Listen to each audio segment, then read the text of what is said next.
Так, сегодня проверим впитываемость нашей прокладки Озон Anion компании Тиньши. Значит, прокладки Озон Anion имеют 8 слоев, кроме турмалиновой полоски. Давайте проверим на нескольких прокладках.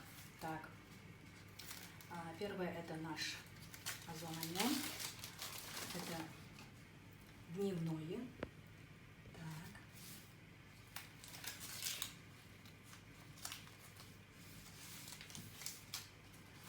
Так, это Always.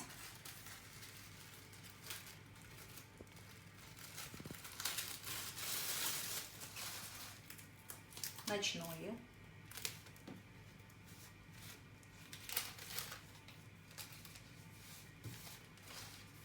Так, и это, по-моему, Naturella, если я не ошибаюсь. И просто давно ими не пользуюсь. То есть это аптечные прокладки.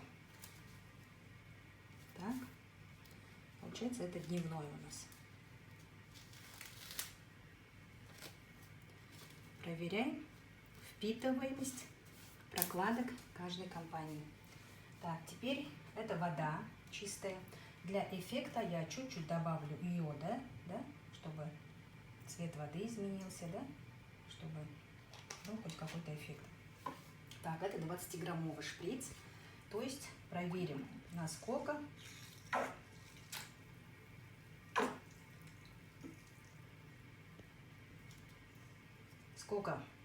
миллилитров впитывает каждая прокладка. Начинаем с Озон Anion, пожалуйста.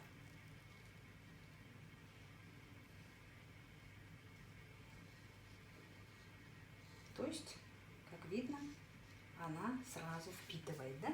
Так. Еще 20-ка. Пожалуйста, Always. Она тоже вроде впитывает. Так, и Naturella. Так, здесь, вот смотрите, видно, да, вот, Най? Угу. То есть здесь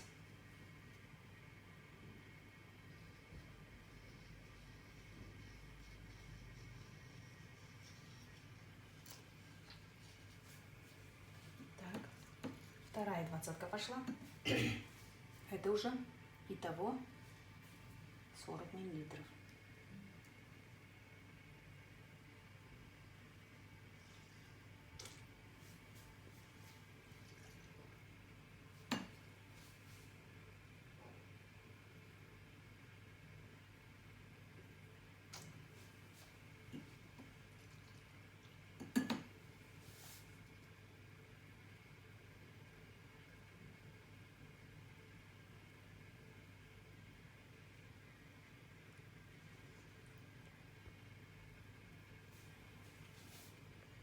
И третья 20-ка. Итого 60 миллилитров.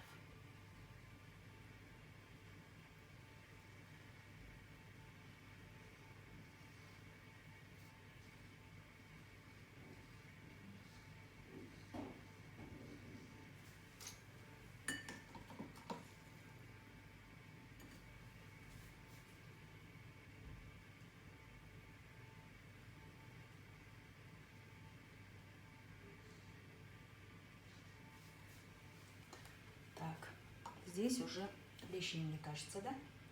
Давайте попробуем третью 20-ку.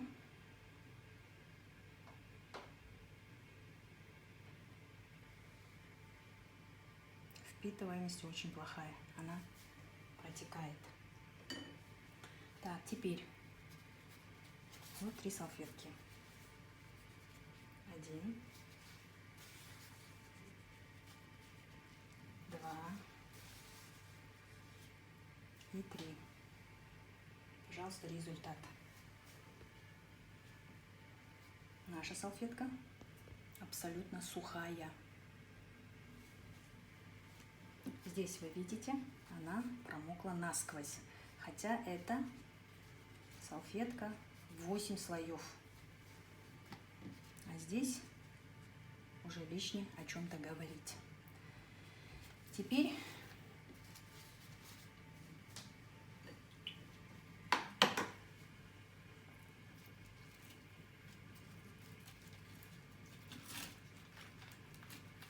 насколько она промокает. Это была Naturella.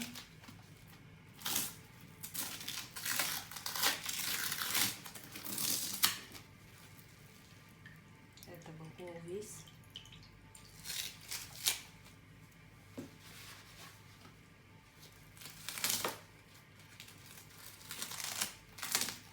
И вот наша прокладка Ozon Onion. То есть ни капли не выходит, потому что там образуется гель внутри. Она, вот сколько не жмите на него, она не протекает абсолютно. Выводы делать вам.